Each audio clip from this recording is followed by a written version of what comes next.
Today we are going to talk about the slaves in Sparta. Yes, because somebody, which I don't know if it was a video or something like that, or an article, said all the Spartans were incredibly rich.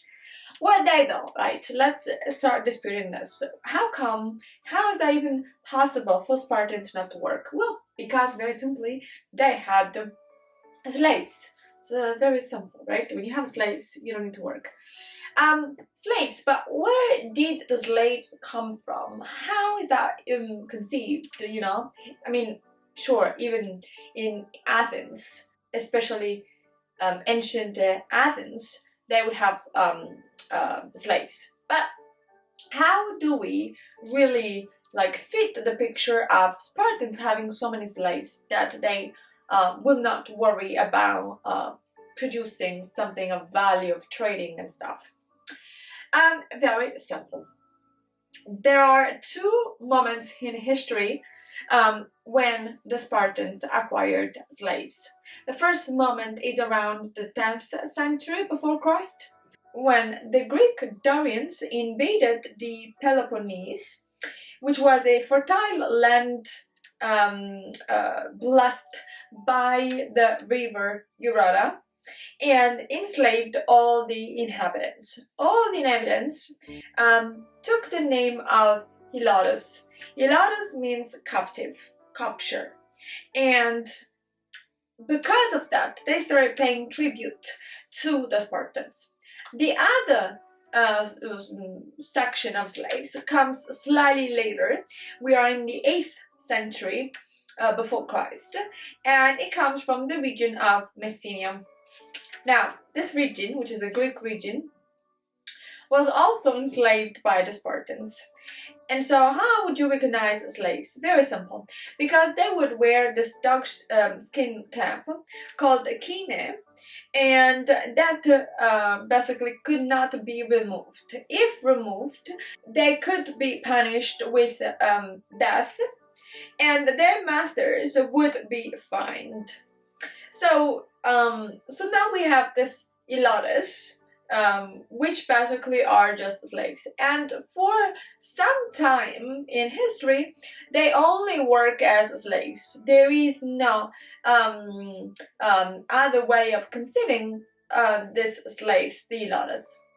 However, with the introduction in their societies of helots, obviously the societal dynamics change a little bit.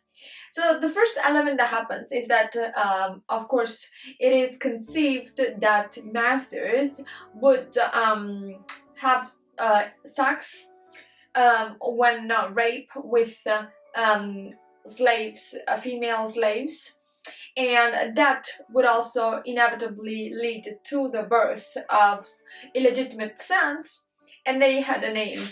They were called motakes. And to have a name, it means that they were recognized somehow as a lower layer of society, but still recognized in society, because there must have been so many that at a certain point it was necessary to introduce a new societal category.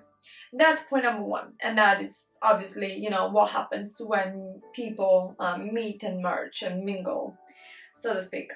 Now, that was the first one. The second point was that the Greeks had an interesting habit, specifically the Spartans, but I think this is something to be extended in general to ancient Greece, everywhere pretty much. That is, Spartans specifically though, because they had this attention towards the body and train the body and be part of the army. All the Spartans born as Spartans were military people, in other words. And so what happened was that kids with physical defects, with kids that were thought to be too fragile, would be thrown down a ravine and therefore would die. It was immediate, right after birth, that you would judge the response of a kid, and they would not give a chance to people or to kids, to infants that they thought would not have been able to make it. And so if we think about that, and if we think about that this rule does not apply to helots, then also what we have to imagine is that over the course of time, helots will have an increasing population. And for helots to represent the majority and Spartans the minority would have put the state of Sparta in a long-lasting crisis. And so they tried to kind of contain the helots. They were not the Chinese government, so they did not impede people to have kids. But what they did was they changed the rules so that killing helots was not considered anymore a sacrilege. Also, later on, we have a form of crypteia, which is Spartans actually assaulting in the bushes helots, so that the number of helots would reduce. So that was a sort of a terroristic strategy that they applied. That wasn't the only one though. Interestingly, the Spartans always needed people for their own army, so they started arming the helots and arming them in a way that they would constitute part of and would be part of the troops. Of course, they had light armament in a way that they would be the most exposed, the first to die, but still part of the army, which is an interesting strategy. But it is also true that 3,000 helots took part in the campaign of the King Agesilaus against the Persians. 700 helots are recounted in the campaign conducted by Brasidas.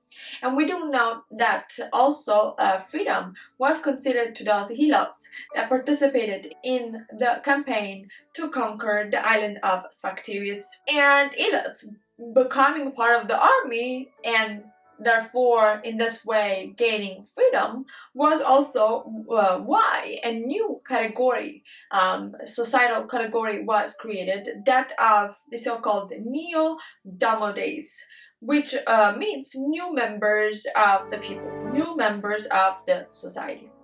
Eventually though, acquiring freedom was mostly something that would come as a result of participating in campaigns, or you had to pay an incredible amount. It was like 5,000 minas.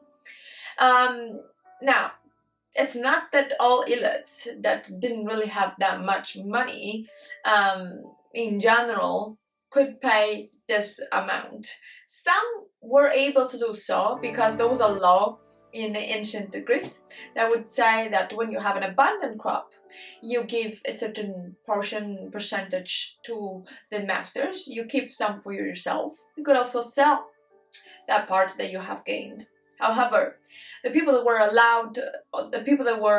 able to buy their freedom were very few. So at a certain point, as it would normally happen, the helots were sick and tired of being helots, of being slaves, and therefore armed themselves. They were already armed in part by the Spartans, but certainly they armed themselves and started to fight against the Spartans. Now, there's the greatest rebellion in history that is dated to 464 before Christ. Then there's another tragedy that hit Sparta, that is an earthquake that is Sparta, and that is a source of great worry because now Spartans need people and need people to help, and they have this rebellion that is ongoing against the helots. And then this rebellion turned into a 10-year sort of mini war between Spartans and helots that ended up with a lot of the helots becoming part of the army, and certainly some of them dying in this war, and certainly some others gaining freedom that was considered as a part of the peace deal brokered. And that is pretty much the salient moments in the history of the slaves in Sparta. So guys, I hope you have enjoyed the video. If so, don't forget to like and subscribe. Of course, don't forget to comment below. I'm looking forward to reading all your comments. And that's it. We'll talk next time in a new episode. Bye!